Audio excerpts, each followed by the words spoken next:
Bonsoir à tous, heureux de vous retrouver pour ce nouveau numéro de La Loi des séries en ce vendredi soir. Merci d'être au rendez-vous pour parler de l'actualité des séries et de la fiction télé avec nos invités. Je vais vous présenter notre invité dans un instant, mais voici peut-être une petite photo qui va apparaître. C'est notre binôme d'enquêteurs pour La Fulgurée qui passe mardi prochain sur France 3. Vous allez faire la découverte de cet univers un petit peu particulier et surtout vous allez découvrir la différence entre être fulguré et être foudroyé. C'est l'ambition de ce film avec notre héroïne. Vous l'avez découverte et aimée l'année dernière dans Vortex. Eh bien, vous allez Elle est fulgurante. Redécouvrir dans cette unitaire. Bonsoir Camille Clarisse. Bonsoir Comment Alexandre. ça va? Ça va bien, très bien. Et bon, toi? moi je vais très très bien. On va passer en revue ce film, cet unitaire qui pourrait avoir des allures, moi je le disais, de pilote, pourquoi pas aussi, ça aurait pu d'une future fiction. On va en reparler avec toi. Tu partages l'affiche donc avec Pierre Perrier, notamment, qui joue le rôle de cet enquêteur qui va devoir démêler le vrai du faux dans tout ce qui se passe dans cette histoire. On va en reparler dans un instant avec Julia Gabriele et Nora Gandour qui sont à mes côtés. Et qui sont, je l'espère, fulgurantes. En tout cas, on verra ça. Oui, elle dit bonjour aux gens, tu sais. Oui, voilà. On n'a pas dit bonjour, je dis bonjour, excuse-moi. Nous allons parler de tout ça. On va revenir aussi sur quelques petits moments choisis de la carrière de Camille, comme on le fait régulièrement. C'est toujours ça hantise à chaque fois que je commence une émission de savoir ce que je vais pouvoir avoir découvert. Mais auparavant, vous le savez, on commence toujours par une avant-première. C'est une série qui va arriver sur France.tv, coproduit par France Télévisions Occitanie et qui réunit une belle brochette de comédiennes, notamment deux retrouvailles, Marilyn Lima et Luna Kota-Frappo, qui se retrouvent depuis Scam, et qui vont être dans cette série de genre du fantastique dont on parlera dans 2 semaines dans La Loi des séries, puisqu'on recevra, même la semaine prochaine, on va recevoir les 2 héroïnes et puis le réalisateur de cette fiction. Regardez, voici la bande-annonce de cette série sur une histoire de monde parallèle. Ça s'appelle Bugarache et voici la bande-annonce. Je m'appelle Émilie. Ma mère est morte il y a 12 ans. Mon père vient de disparaître. Il me laisse seule pour la vie. Enfin, c'est ce que je croyais. Amy, on a trouvé quelque chose. Ces connards de la MGE ont jamais voulu te donner le lieu exact du crash. J'ai réussi à le trouver. Ici.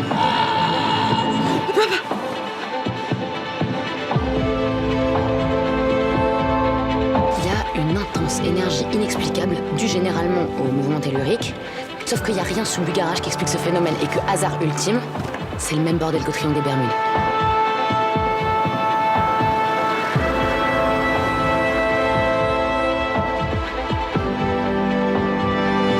J'ai envie de rentrer. Je sais pas ce qu'on va trouver là-haut, mais s'il y a une seule chose dont je suis sûre, c'est qu'il faut y aller.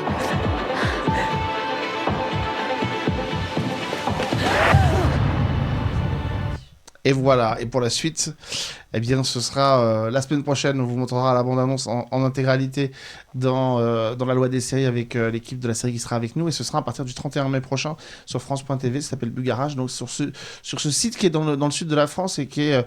il y a un peu la révolution, l'intention et la réputation d'être un peu un endroit mystique, chargé d'énergie et en tout genre, et c'est vrai qu'ils ont créé cette espèce de passerelle entre des mondes parallèles. Marilyn Lima d'ailleurs, qui sera aussi à l'affiche au mois de juillet prochain, aux côtés de Marie Zabukorek de Marae, ce film survival dont on vous parlait, avec Aurélien Recoin qui est aussi dans Bugarache, survival à Tahiti, avec une mystérieuse tribu. Et le mana. Et le mana, notamment. Mais ça, on en reparlera évidemment en temps voulu. Mais en attendant, c'est Bugarache, donc le 31 mai prochain sur France.tv. Revenons justement on reste à France Télé, mais on revient dans des univers aussi chargés énergétiquement, puisque tout part après un accident, un malencontreux accident qui touche plusieurs personnes placés sous un arbre et qui sont fulgurés du coup, foudroyés pour l'un. On a appris des mots. On a appris des mots. Voilà, foudroyer c'est quand on meurt et fulgurer c'est quand on survit à l'impact de foudre. Et voici, puisque à l'heure où on enregistre cette émission, nous n'avons pas encore de la bande-annonce, mais voici un petit extrait de La Fulgurée qui passe donc le 14 sur France 3. Je peux ouvrir les volets, il fait sombre.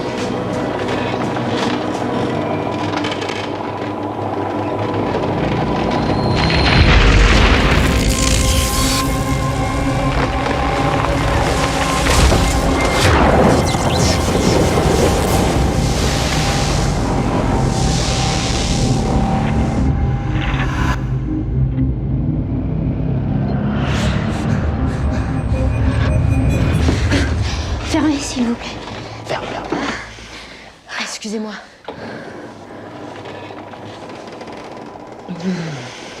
Venez vous asseoir, hein. Vous allez tomber. Venez. Ça va? Oui, ça va. Sûr? Oui. Vous voulez quelque chose, non? Non, ça va. Quand on est sorti de l'hôpital, on nous a dit que vous aviez de graves séquelles neurologiques. Non, c'est juste que la foudre m'a rendue hypermnésique. Je me rappelle de tout le temps. Des choses idiotes, des choses importantes. Irène, à l'instant, vous êtes entrée avec le pied droit en premier, la main gauche dans votre poche, votre sac à main entrouvert. Une des lanières de votre sac est décousue. Ça vient dans ma tête sans arrêt. C'est épuisant, je peux pas m'en empêcher. Samuel doit bien rigoler là où il est. Moi qui avais une mémoire de poisson rouge. Voilà, effectivement, tout commence pendant un mariage. Ils ont tous rendez-vous, ils sont tous présents au mariage de ton personnage avec son fiancé Samuel. Et quand la tempête frappe, ils ont tous la bonne idée de se réfugier sous un arbre. Alors c'est le truc qu'on fait jamais normalement, c'est le b.a.-ba. Et là ils sont touchés par la foudre. Ouais. Et chacun va avoir des réactions différentes après avoir été touché par la foudre. Et ils se retrouvent 2 ans plus tard pour un petit peu commémorer cet événement-là. Sauf que à partir de là, quelqu'un s'en prend à eux et les élimine de manière méthodique. Voilà, c'est hyper bien résumé. Bravo. Impressionnant. Et évidemment, Pierre Perrier va jouer donc le rôle de ce flic qui va enquêter auprès de vous tous, mais auprès de toi surtout pour savoir ce qui s'est passé. Sur le papier, je te dis, moi, quand j'ai vu arriver le projet en tournage il y a quelques mois, on pourrait presque penser à une série fantastique. Oui. Je sais pas si ça vous a fait la même chose quand vous avez reçu le scénario, mais... Complètement. C'est le côté, les éléments, la foudre, un éclair qui traverse et qui crée des... Enfin, quand on ne sait pas ce que c'est, par exemple, être hypermnésique, c'est le symptôme de mon personnage, on se dit que c'est un pouvoir magique. Alors qu'en fait, j'ai regardé des vidéos de personnes qui souffrent de cette pathologie, c'est terrible, quoi. Ouais. Ça a l'air d'être un enfer. Mais donc, du coup, en effet, il y avait... Puis bon, c'est aussi le décor. On était en Auvergne, dans les montagnes, en automne, c'était magnifique. La nature, elle est un peu... elle fait rentrer dans la science-fiction, je trouve, plus que la ville. Mais ça, c'est une sensation. Je disais tout à l'heure, un peu en me moquant, je disais, si les Américains ils avaient eu le même concept, ils auraient fait les 4400 par exemple, je sais pas si tu te souviens de cette série, ou des séries de genre, c'est-à-dire que chacun aurait développé un super pouvoir, Ouais. et il aurait fallu trouver le secret qui était derrière cette histoire. Bon, bah vous, c'est plus traditionnel, donc il y a un meurtre, il y a des meurtres, et il y a une enquête policière, mais comment on vous l'a présenté? Parce que j'imagine, on s'est pas content de vous dire, c'est un polar meurtre en Auvergne. Non, dans mon cas, c'est que le personnage, le film s'appuie aussi beaucoup sur la ligne dramatique du personnage, de ce qu'elle traverse, elle, Lucie, qui est un deuil impossible. Elle est toujours reliée à son mari, qui était son mari depuis 2 heures sans doute au moment où ils ont pris la foudre. Et elle n'arrive pas à se séparer des cendres. Et elle a développé cette pathologie qui est l'hypermnésie. Et donc elle ne peut plus sortir. Elle est terrifiée par les éclairs, les orages. Elle est tout le temps reliée à son téléphone. Et en fait, elle va, pendant le film, petit à petit se réparer. En même temps qu'elle se rend compte qu'elle a une utilité, en fait. Puisque son hypermnésie va vachement servir l'enquête. Je me tourne vers toi, Nora. Parce que toi, t'aimes dès qu'il y a un macabé quelque part avec une enquête dessus. C'est tout toi. De quelle manière cet unitaire-là s'inscrit, ou pas d'ailleurs, dans ce qu'on peut voir sur France Télévisions traditionnellement, si tant est que ça ne se veut pas être un peu différent ou être autre chose? Ça se rejoint dans le duo. Bien qu'ils ne se détestent pas au début et qu'ils s'aiment à la fin, mais c'est une enquête à 2, c'est un duo. Donc ça reste assez classique, mais bien fait, moi. Je trouve qu'on ne change pas une équipe qui gagne. Hein. Par contre, ce côté un peu huis clos n'est pas commun du tout dans ce genre de polar. Et j'ai trouvé ça très sympa. Ils sont tous dans la maison, c'est forcément quelqu'un de la maison. Et ça a apporté vraiment quelque chose en plus, une dimension un peu où tu sais que tu vas creuser. La façon Agatha Christie. Un petit peu, et tu sais que tu vas devoir creuser dans les secrets de chacun, dans le passé de chacun pour savoir. Et j'ai trouvé que dans les dialogues, c'était bien fait parce que dans l'enquête, il dit donc le meurtrier est forcément parmi vous. Ça, j'adore moi, cette phrase. Je trouve qu'elle fonctionne tout le temps. C'est Hercule Poirot, c'est tout l'imaginaire. C'est ça. Et donc là, tu rentres dedans. Et après, j'adore parce qu'il dit je n'exclus pas qu'il peut venir de l'extérieur, j'en attends quand même, mais après tout de suite tu rentres dedans. Et je trouve qu'en fait c'était bien fait parce que comme c'est aussi sa première enquête, pas le comédien, le personnage, et bien du coup tu vas avec lui en fait, tu rentres avec lui comme si toi-même c'était ta première enquête, tu vois, il est dans ce huis clos. Et j'ai trouvé que c'était une façon de faire assez différente par rapport à d'habitude, et moi j'ai bien aimé. Voilà. Bon, moi j'aime bien les polars. Hein, mais... Elle a des Maccabées, je vous le dis. Non, mais là, il y en a plusieurs. Et il y en a plusieurs. En plus, mais tu vois, c'est un genre très connu du public codifié, oui. Et codifié. Et donc, je trouve que c'est quand même un challenge à chaque fois de se dire qu'est-ce qu'on va apporter de plus dans le personnage, c'est forcément dans la trajectoire des personnages, dans le décor, dans l'arène en fait. Et là, je trouve que, comme tu disais, les personnages ont quand même une belle trajectoire chacun, surtout l'héroïne. Mais le flic aussi, j'ai trouvé. Bon, le décor, il est magnifique, c'est vraiment très beau. Et dans cette arène, ils ont réussi à amener quelque chose en plus, avec vraiment des références qu'on connaît, qui sont assez différentes de d'habitude. Et je trouvais ça très réussi. Qu'est-ce qui fait que justement, parce que je disais, des polars, tu as dû en recevoir plein, des propositions de polars. Qu'est-ce qui fait que justement, on en reçoit un, puis on se dit, tiens, celui-là, je le fais, par rapport à d'autres parce que c'est l'histoire de ce personnage qui survit, qui est la survivante et qui doit dealer avec la culpabilité du survivant, avec le deuil qu'elle n'arrive pas à faire. C'est un personnage qui me galope après. Et tant qu'il arrive, je continue d'avoir envie de chercher dans cette écriture-là de personnage, parce que c'est l'occasion de jouer plein de trucs en fait que je trouve assez... Mais pourquoi il galope après, tu penses ? Pour plein de raisons qui sont logiques par rapport à ma vie, je pense. Mais c'est ça, c'est un peu. On le retrouve dans pas mal de personnages, ouais. Et en fait, il y avait La Dernière Vie de Simon, c'était un long métrage où voilà, elle était comme ça, son temps était compté, elle avait besoin de changer de cœur, une maladie cardiaque, tout ça, et un rapport à la vérité aussi, le fait de faire éclore des vérités, tout ça. Enfin voilà, c'est toujours un peu marrant de voir les liens entre Vortex aussi, évidemment. c'était complètement ça.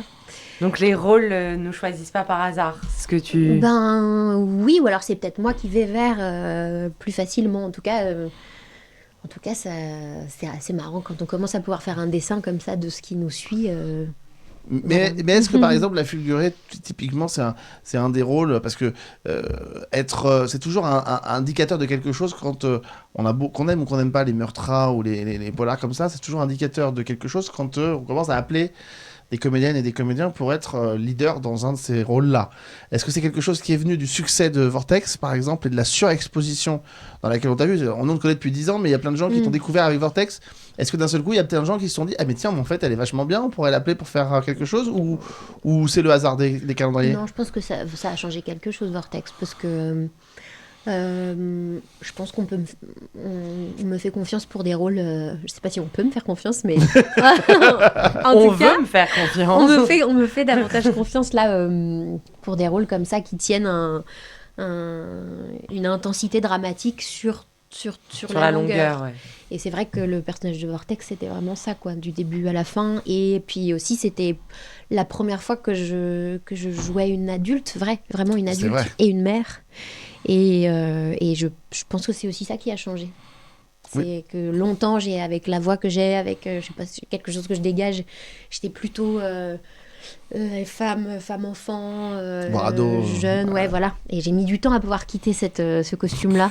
Et j'avais hâte parce qu'en fait... Moi qui te connais depuis plus de 10 ans, c'est vrai que c'est perturbant parce que t'as l'impression que Camille, elle bouge pas, quoi. Donc ça, c'est... Non, mais j'imagine que du coup, c'est compliqué pour avancer sur certains rôles parce que au-delà de cette voix, c'est vrai que t'as toujours ce style très, très jeune et qui fait qu'on n'a pas l'impression que t'as que t'as l'âge que t'as, alors qu'on sait que forcément, t'as avancé T'as comme tout le monde. 72 ans. T'as 72 donc, ans et tu les fais T'es pas. bien conservé quand Non, même. mais hein. la connaissant depuis 10 ans et sachant à peu près quel âge elle avait quand je l'ai rencontrée, je me dis forcément, elle a vieilli aujourd'hui. Et en fait, je comprends qu'on continue à se dire, non, mais elle est crédible aussi dans des rôles de jeunes femmes. Donc, c'est. Mais au bout d'un moment, on a ras-le-bol. Bah ouais, et puis il y a aussi ce moment mais qui est très agréable, où on continue de nous appeler pour quelque chose qu'on sait faire, et où en fait il y a quelque chose, mais qui est difficile à nommer, qui fonctionne plus dans les rôles. Moi, il y a eu vraiment ce moment où l'adolescence, c'était fini. Où quelque chose se dégageait encore un peu, mais moi, je pouvais plus le jouer, j'y arrivais plus. C'est dans la gestuelle, dans le regard, dans... Bah c'est, oui, sans doute quelque chose d'un mélange entre ces deux choses-là. Mais une légitimité que t'avais plus ou une impossibilité à le faire? C'était plus une crédible. impossibilité à le faire Ok. et aussi quelque chose de pas envie. Ok. De profondément pas envie de mimer des choses comme ça, comme l'adolescence, qui sont que je trouve on peut pas mimer en réalité. Ouais. C'est un truc qui déborde, quoi. Ouais. Et voilà, il y a vraiment ce moment, et là, voilà, j'ai encore passé un autre moment mais je suis ravie, quoi. Et le prochain cap, c'est quoi? L'EHPAD. Probablement. Non, ouais. Non, mais... Je sais pas quel est le prochain cap, mais je sais que chez les comédiennes de manière générale, il y a toujours une angoisse autour de 30 ans, tout ça. C'est un moment où il y a encore 10-15 ans, il n'y avait pas de rôle en fait. Ça commençait et là j'ai la chance moi d'entrer dans une autre époque, vraiment, où il y a des rôles magnifiques écrits pour des femmes de 40 ans, 50 ans. Il y a encore du boulot, mais je veux dire, il y a quelque chose qui commence à changer de ce côté-là. Mais comme tu as dit tout à l'heure, effectivement, Vortex a été un tournant et on le voit avec La Fulgurée que ça débouche sur des rôles qui sont effectivement peut-être plus sombres, plus chargés, plus adultes entre guillemets par rapport à ce qu'on te proposait. C'est vrai que pour quiconque te suivait depuis quelques années, on n'avait aucun doute que ça allait arriver et que tu allais franchir ces caps-là et que tu allais être une des très très très grandes et belles comédiennes de la télé. Mais à un moment donné, est-ce qu'on se pose la question quand même de se dire quand est-ce que ce déclic et cette bascule va se faire dans les rôles qu'on va te confier, dans les choix qu'on va te proposer de faire? Est-ce qu'à un moment donné, on se dit attendez, moi j'aimerais bien quoi, mais ça vient pas quoi? Est-ce que tu t'es posé cette question à un moment donné? Ouais. Oui, il y a eu un moment, et puis il y a un moment où donc il y a une révolution. Donc comme il y a une révolution, il y a de l'attente. Et c'est comme ça dans les métiers qu'on fait de toute façon toujours. Il y a des moments de doute où on se dit qu'est-ce qui se passe maintenant? Il ne se passe rien. Qu'est-ce que c'est que cette histoire? On tourne des pages. Et en fait, il faut quand même le temps que la page se tourne. Donc j'essaye maintenant que j'ai pu voir ce que c'était que sortir de l'adolescence, que j'ai pu voir ce que c'était que sortir de la jeune étudiante, machin. Et puis voilà, je sais maintenant que c'est des choses qui à chaque fois prennent du temps comme un mouvement de planète, quoi. Mais c'est... Donc je suis rassurée, je m'inquiète pas. J'ai pas de... C'est un point commun que tu partages avec Pierre Perrier, parce que vous avez à peu près... qui n'est pas là dans les... Ouais, ça va? Avec Tu Pierre- vois des choses qu'on voit pas? C'est un point commun que tu partages avec Pierre Perrier, parce que c'est vrai que vous avez un parcours à peu près identique, similaire. Vous avez commencé effectivement tous les deux très jeunes, dans des rôles de jeunes gens, et vous êtes aujourd'hui dans des rôles et dans des personnages très reconnus, et vous êtes importants, mais c'est vrai que vous avez ce parcours un peu similaire tous les deux. Bah ouais, c'était bien de se croiser autour de ça d'ailleurs. Enfin... Vous avez jamais tourné ensemble? Non, on se connaissait pas. Non. C'est dingue quand même, parce qu'avec tous les films et les séries que vous avez fait tous les deux, vous avez Ouais. la probabilité de vous êtes jamais croisés était assez... Comment ça s'est passé justement ce travail entre vous deux? Il bat très bien, et c'est deux personnages ils sont reliés par quelque chose de très fort, en fait, dès le début, puisque c'est son personnage à lui qui arrive sur les lieux de l'arbre foudroyé, le premier, avec les secours. Et donc, il assiste, lui, à la mort de Samuel, l'amoureux de Lucie, et à la brisure de ce personnage de Lucie. Et donc, quand ils se retrouvent des années après, il y a cette chose entre eux qui est reliée, qui n'est pas dit, qui n'est pas nommée. Et je trouve ça très bien que ce soit pas nommé, mais ça existe dans leur relation comme une empathie, une écoute particulière, une délicatesse. Et je trouve que ça, c'est vraiment bien... Enfin, c'était un appui de relation de personnages vraiment cool à chercher, quoi. Et c'est vrai que Pierre fait partie de ces acteurs un peu Ouais, il est là, emblématiques de la télévision qui donnent des choses très fortes et qui a des parcours qui sont extrêmement intéressants dans plein de séries. On va revoir ça dans un instant.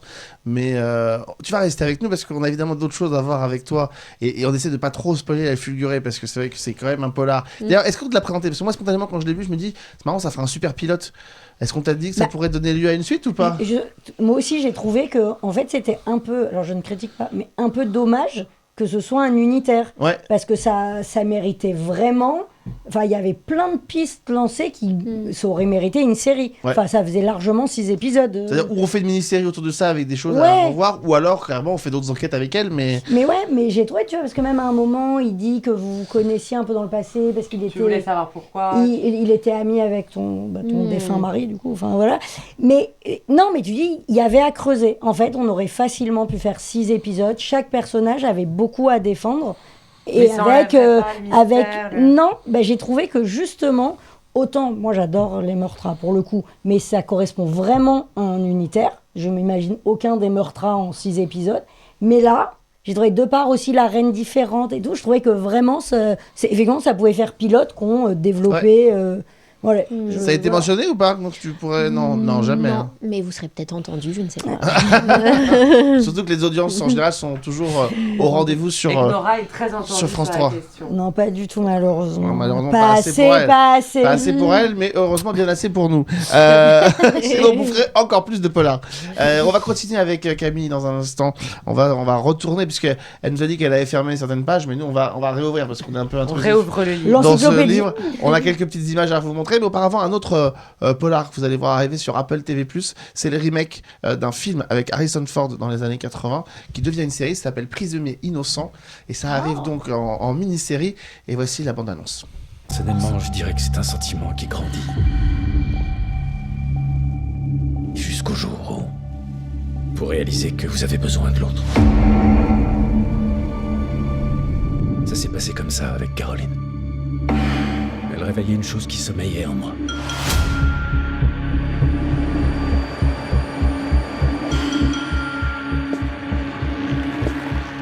Je suis complètement obsédé par elle.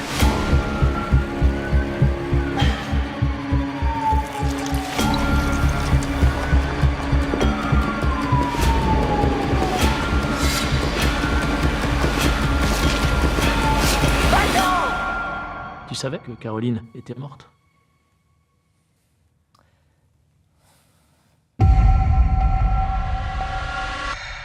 Ce sera sur Apple TV+. C'est évidemment le remake donc, de ce film d'Harrison Ford qui s'appelle Présumé innocent en mini-série. À la production, vous retrouvez David Kelley qui est le pape des séries judiciaires aux États-Unis. C'est le créateur d'Ally McBeal, si vous l'avez vu dans les années 90. Et donc ça, c'est vraiment une belle référence. Et on est toujours ravis de voir arriver David Kelley, voilà, qui nous propose de belles mini-séries depuis quelques années aussi. Et celle-ci, adaptée donc, de ce film avec Harrison Ford dans les années 80-90. C'est un des très beaux rôles d'Harrison Ford. Voilà, ça s'appelle Présumé innocent. Je sais plus, on avait peut-être une photo à voir aussi de Présumé innocent, mais c'est David Kelley, c'est aussi le pape des séries judiciaires, voilà. Et on va retrouver beaucoup de... Il est assez charismatique, il est très énervant, ce garçon. Vous verrez beaucoup de scènes de procès aussi dans cette mini-série qui, j'espère, vous plaira, voilà. Et ce sera... voilà, peut-être qu'il nous écoute et qu'il viendra nous voir dans cette émission. Jake Gyllenhaal non, mais rêve pas non plus. Mais ça peut arriver, écoutez.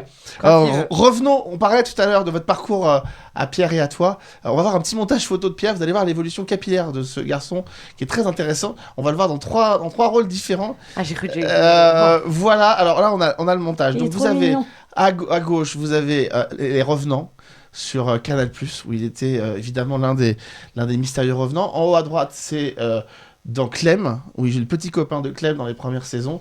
Et en bas, c'est une série avec laquelle on a une passion avec Nora, qui est Romance, qui est la série d'Hervé Admar pour France Télévisions. Voilà, c'est vrai qu'il y a une évolution à la fois capillaire et dans le style. On est passé du jeune homme un peu artiste maudit, ténébreux et tout, à l'homme, toujours ténébreux, mais avec une sacrée présence. Il a tourné des pages aussi. Et il a lui aussi tourné des pages. Voyons une autre photo. Et là, on revient sur notre amie Camille. On va voir apparaître une photo. Regardez. Ah là là. Spice Girls. Bah presque. All Saints. Tiger Lily. Ouais. Tiger Lily, c'était l'histoire d'un groupe de rock dans les années 80 et vous jouiez en fait, vous, les versions entre guillemets ados dans les années 80 des actrices qui jouaient les rockeuses aujourd'hui. Et toi, t'étais Lio, non? Ouais. T'étais Lio, c'est ça? Lio, ouais, absolument. Tu te souviens de cette série? Je crois que c'est une des séries pour lesquelles à l'époque on s'était rencontrés, mais c'est vrai que il y avait un rôle qui était incroyable. Il y avait C'était génial. une série qui a été très mal diffusée par France Télévisions, je le dis, hein, mais c'était dommage. Il y avait vraiment des belles tentations. Il y a un faux de Britney Spears d'ailleurs. Mais ouais, c'est fou. Ah, non, mais c'est- Non, entre Ashley Simpson et Britney. C'est Incroyable. Britney Spears. Alors. Ouais, pour nous, ça a été pour toutes les quatre. Déjà, on était trop contentes de se rencontrer. Margot, bien sûr, et Ah oui. Adèle aussi. Là, on est à côté. C'est ça qui est drôle, c'est qu'on écrit aujourd'hui toutes les deux. C'est vrai? On écrit du Ah, c'est théâtre génial. ensemble. On a plein de projets communs, quoi. Donc c'est très marrant. C'est très émouvant de voir ça. Et il a fallu pour cette série faire semblant d'être un groupe de rock sur tout un concert. Et on a travaillé avec un coach en rock'n'roll, quoi. Ah ouais. Non, mais C'était que des positions. Moi, j'ai pas du tout d'instrument. Là, j'étais la bassiste sur des Ah talons ouais. grands comme ça, dans une tenue pas possible. Et donc, il fallait. Mais ça t'a donné envie, ça a réveillé quelque chose de chanter ou de... N'en dis pas plus. Ah. N'en dis pas plus. Reste avec Ouh là nous. là. On le garde pour dans un instant. Mais auparavant, commence regardez à voir allumer tes un transitions. générique. Non, pas un générique, un extrait d'une série. Vous allez voir, quand je dis que cette jeune femme ne change pas, Ah oui, ça c'est vrai, ne change. vous allez voir, c'est incroyable. Il y a au moins 10 ans, regardez. Qu'est-ce que t'as? Rien, un torticolis. Tu as mal à la tête? Oh, écoute chérie, je suis désolée pour hier. Je sais, j'ai merdé, j'aurais pas dû. Enfin, pas là, pas comme ça. Je sais pas ce qui m'a pris. Tu comprendras ça quand tu seras plus grand. Mais grande ou pas, jamais j'infligerai ça à mes mômes. On n'est pas des animaux. Oh, faut pas pousser non plus, hein. J'ai plus de 40 ans. Je trompe personne. J'ai le droit de fréquenter un homme si je veux sans recevoir de leçons. Et en plus, ça te plaît de te comporter comme une pute. C'était mon grand plaisir de 2012, je crois. Ça s'appelait Clash. Oui. C'était la volonté de faire un skins à la française. On avait à la fois le portrait d'ados, de plein d'ados différents. Vous étiez une bande de 6 copains et puis des parents. Et toi, tu étais la fille de Christiana Reali, que tu surprenais en train de s'envoyer en l'air dans la voiture avec son amoureux. Grand bien Et- lui fasse. Et grand bien lui fasse. Mais là, du coup, ça se passait très mal. Et c'est une des grandes séries dans lesquelles tu as tourné, qui malheureusement n'a pas eu de succès, mais qui était vraiment géniale, quoi. Ouais, qui était super. Tu gardes quel souvenir de cette série? Bah, ça a été fondamental pour moi, cette série Clash. Ça a été un tournage, je m'en souviendrai toute ma vie de pouvoir me rendre compte à quel point un tournage pourtant très long, hein, parce que c'était très fatigant tout ça, mais j'en suis sortie avec plus d'énergie que comment je l'avais commencé. Et je me disais, tiens, quelle chose étonnante. Et en fait, ça m'avait beaucoup donné. Le groupe, Pascal Lamagny, le réalisateur aussi, qui est un homme génial. Qui nous rendait le tournage tellement ludique, tellement... Et puis ouais, c'est ce personnage qui, en fait... était incroyable, ce personnage. Elle se fait... Bah ouais, elle fait sa première fois. Mm. Et en fait, ça ressemble à un viol. C'est un viol, elle le vit comme ça. Et elle voudrait pouvoir dire non, elle n'y arrive pas. Et c'était, je pense, aussi une des premières fois où on me faisait confiance dans ce genre de fragilité-là. Donc pareil, c'est encore des histoires de première fois et de... Mais... Cet épisode était vraiment bouleversant, c'était l'un des plus beaux de la saison. D'ailleurs, il y avait 6 épisodes. Et c'est vrai que cet épisode, elle vit sa première fois comme un viol, et c'est un viol. Et c'était une série importante. Moi, j'avais adoré cette série. Et j'avoue que si vous avez l'occasion de retomber dessus, moi, j'ai encore les petites galettes, les DVD chez moi que vous avez envoyé à l'époque. Et je prends plaisir, s'il faut se replonger dedans, à la regarder, parce que je trouvais que c'est une série très réussie. Il y avait eu juste avant, parce que je disais tout à l'heure que ça faisait 10 ans qu'on se connaissait. Et en réfléchissant aux différents projets, je me dis, mais non, ça fait pas loin de 15 ans. Puisqu'en fait, la première fois qu'on s'est rencontrés, je crois que c'était pour 1788 et demi. Et je crois que ça remonte à peu près à 2010, donc et qui était vraiment génial, 1788 et demi. Avant de terminer, je voudrais juste, alors justement, parce qu'on y prête, vous savez quoi, on va se faire une petite expérience. Fermez les yeux, tranquillement. Non mais fermez les yeux, je vous le dis. Toi aussi, ferme les yeux. Fermez les yeux. On va lancer un son, vous écoutez, et vous me dites si ça vous parle et si ça vous dit quelque chose. On va lancer la vidéo tout de suite pour Robinson, écoutez.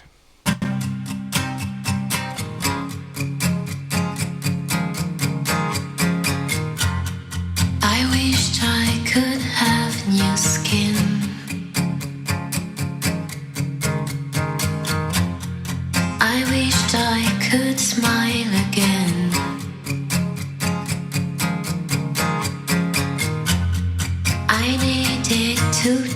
change my name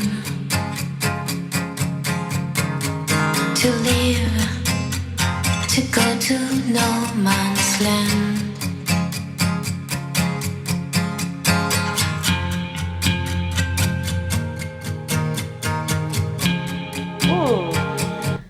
Et voilà, c'est un extrait de la bande originale de la saison 6 de K1.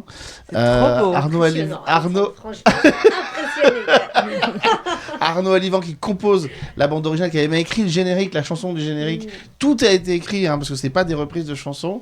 Et toi, tu fais un guest dans la saison 6 et t'as proposé de chanter Butterfly. Et oui, et de le chanter en live sur le plateau alors que j'avais pas fait vraiment de guitare. Donc j'ai travaillé ces petites minutes et demie de guitare en live. À la guitare, oui, c'est vrai. Pendant des semaines avant, j'avais des ampoules plein les doigts pour essayer d'arriver à le faire en direct, quoi. Parce que là, c'est la version enregistrée et donc améliorée. Et t'aimerais réitérer l'expérience, du coup je reviens à ma question initiale. Du coup, est-ce que c'est quelque chose que t'aimes beaucoup faire, la musique ? Ouais, j'aime beaucoup ça. Mais je sais pas si je suis cap. Oh bah attends, on vient de l'entendre, t'es parfaitement cap. Voilà, nous, on te le dit que t'es cap. En tout cas, ça m'a toujours... J'avais fait des cours de chant à l'école de théâtre et à chaque fois que je commençais à chanter, je me mettais à pleurer. Ouais, mais c'est plutôt bon signe. C'est qu'il y a des choses à dire. Ouais, voilà. Mais c'était impossible de continuer à chanter, quoi. Donc, du coup, le prof avait mis tout un chœur de gens autour de moi au cas où je pleurais. Avec les mouchoirs à côté. Oh, c'est trop pipant.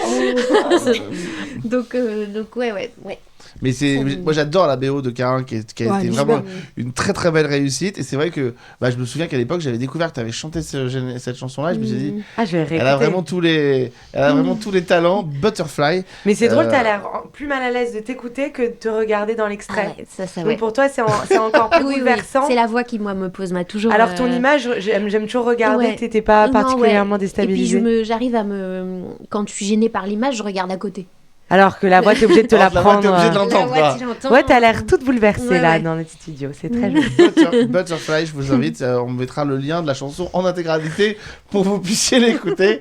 Et histoire de faire plaisir à Camille qui là, je le vois dans son regard, n'a plus du tout la petite jeune femme fragile. C'est la psychopathe qui a envie de me tuer à l'idée d'avoir remis ça en avant. Dans un instant, on rappellera évidemment l'actualité. Auparavant, un livre qui vient de sortir là, il y a quelques jours.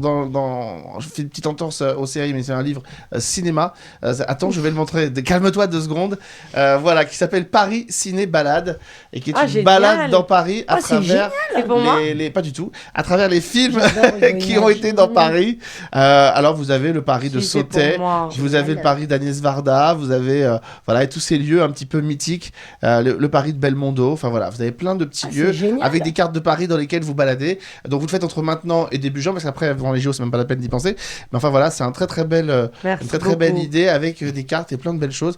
Paris Ciné Balade qui vient de sortir chez Hugo Images et que je vous conseille de découvrir. Il y a des cartes détaillées, il y a des dessins et des photos. Enfin voilà, et pas très loin d'ici, vous aurez par exemple la maison dans laquelle a vécu pendant très longtemps Agnès Varda, qui est pas très loin, à quelques rues d'ici, du côté de la rue Daguerre.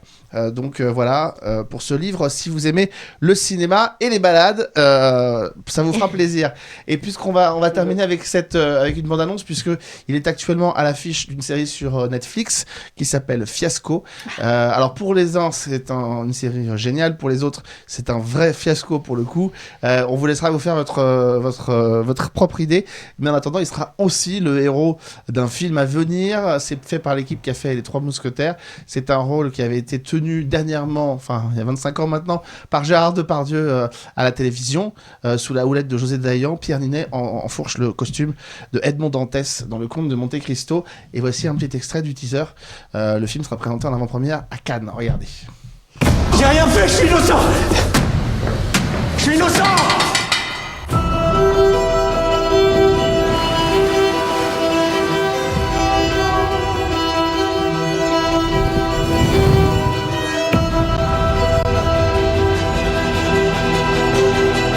À partir de maintenant, c'est moi qui récompense. Et c'est moi qui punis.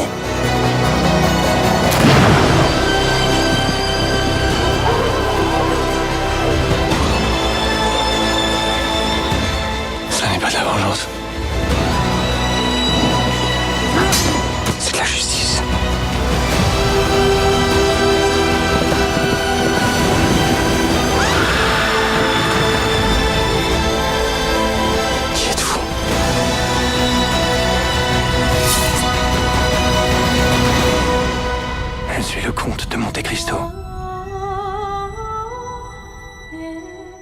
oui. Voilà, très curieux de voir comment Pierre Ninet va s'emparer d'Edmond Dantès, parce que c'est vrai que dans la version de José Dayan, donc pour la télévision, pour TF1, en 99, donc c'est Gérard Depardieu qui faisait le comte de Monte Cristo, et sa version plus jeune, c'était son fils Guillaume Depardieu qui le jouait. Là, on va voir si c'est lui qui joue les mêmes rôles et s'il est grimé, vraiment transformé, ou si on le reconnaît. Pour info, le comte de Monte Cristo, une histoire classique d'Alexandre Dumas. Edmond Dantès se retrouve enfermé au château d'If par des rivaux qui veulent absolument tout lui prendre, et ils lui prennent tout. Et il réussit à s'échapper en se faisant passer pour mort aux yeux de tout le monde. Il prend la place d'un de ses co-détenus et il va s'échapper de cette prison au large de Marseille. Il va revenir sous les traits d'Edmond Dantès. Il va trouver un trésor, le trésor de la Bessonnière qui était sur l'île avec lui, et il va récupérer ce trésor pour devenir le comte de Monte Cristo, qui va venir se revenger de tout le monde et récupérer l'amour de sa vie. C'est une série une œuvre d'Alexandre Dumas qui depuis a donné lieu à pas mal de séries, puisque aux États-Unis, par exemple, la série Revenge qu'on avait découvert avec Emily Van Camp, c'était inspiré du comte de Monte Cristo, et je crois même que les Américains préparent une série. Revenge, c'était c'est que tu regardes l'histoire de Revenge, c'est sur l'île dans les Hamptons. Ouais. Regarde l'histoire de J'avais Revenge, c'est adoré très Revenge. inspiré du comte de Monte Cristo. Si tu regardes bien l'histoire, tu verras une jeune femme dont le papa a été accusé d'un crime. Elle disparaît pendant des années, personne ne la reconnaît. Elle revient fortunée des années plus tard et elle fait tomber Bien une sûr. à une toutes les familles. Incroyable cette série. C'était très très chouette. Tu vois, voilà. les classiques. Les classiques de la On peut littérature. même visiter le Ah bah, château c'est pas d'If moi pour qui ceux peux qui dire seront ça. à Marseille cet été. Exactement. Merci pour les points culture. Le comte de Monte Cristo, donc avec Pierre Ninet. Oui. Et en attendant, je vous rappelle, La Fulgurée, c'est sur France 3, c'est le 14 mai. Et puis, n'oubliez pas d'aller découvrir, voilà l'affiche, et n'oubliez pas d'aller découvrir Butterfly, le titre de En attendant Paris. son premier EP qui sera fulgurant. Qui sera fulgurant, et nous ne serons pas foudroyés par cette EP, au contraire. Et il va continuer. On continue, on continue. Et nous, voilà, nous allons- Mais la foudre sera là parce que c'était un coup de Allez, foudre. merci Camille d'être venue. Bah merci à toi. Et, de m'avoir j'espère invité. qu'il restera quelques petites surprises la prochaine fois. Ouais. On va bien en trouver, t'inquiète pas. On va bien en trouver. Je me fais confiance à ce niveau-là pour essayer d'aller farfouiller. Merci à Robinson qui était à la manœuvre. On se retrouve très très vite pour la loi des séries, pour le club sur VL. Merci de nous avoir suivis et à très vite. Bye bye.